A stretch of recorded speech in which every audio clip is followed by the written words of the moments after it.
मैथिली आ भोजपुरी के सबसे नीक चैनल एपी प्रोडक्शन दरभंगा के एखनई लाल बटन दबाकर सब्सक्राइब करू और घंटी के निशान बटन के जरूर दबाओ ताकि नव नव ऑडियो आ वीडियो अहाँ सब लग तुरंत पहुँच सके।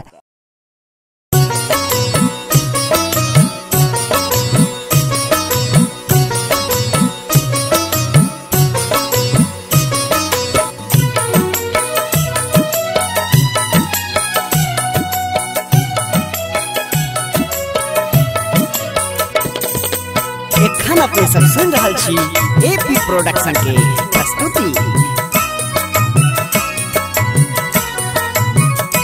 एला गौरा के ललना हमारा अंगना,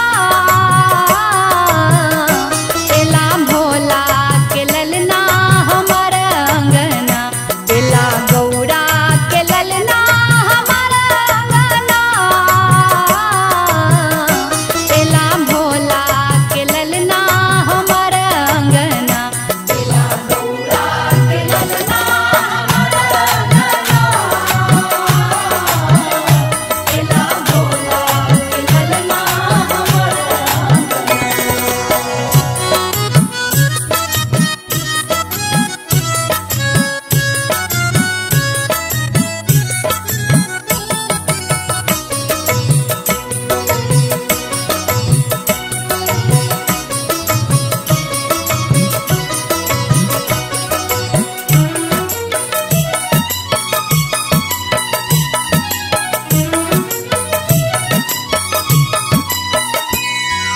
फूलो बेलपत्र संगे दुभियो चढ़े बई, लड्डुआ मोदक के भोगो लगे बई।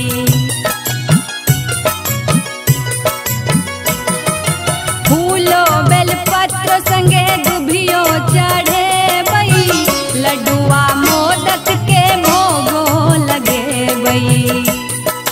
धूप आदीप देखा देवना,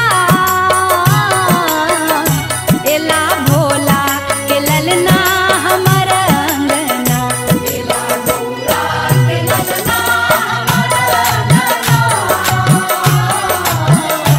एला भोला के ललना हमारा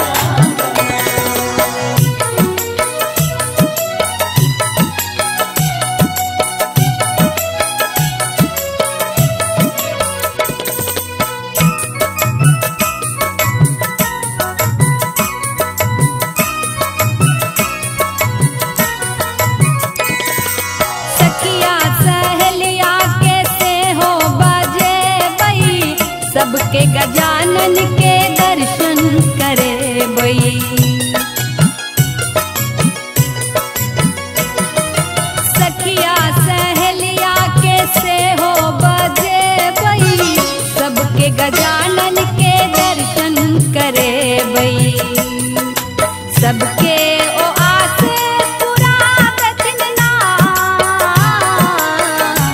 एला भोला के ललना हमारा अंगना, एला गौरा के ललना हमारा अंगना,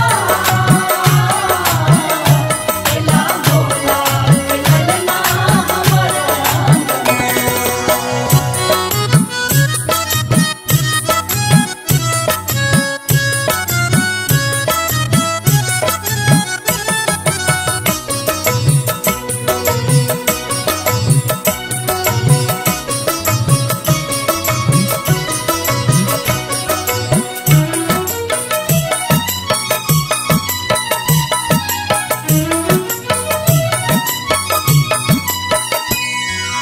भोले सनदानी भोला के ललना, दुख सुनता सबके दुख दूर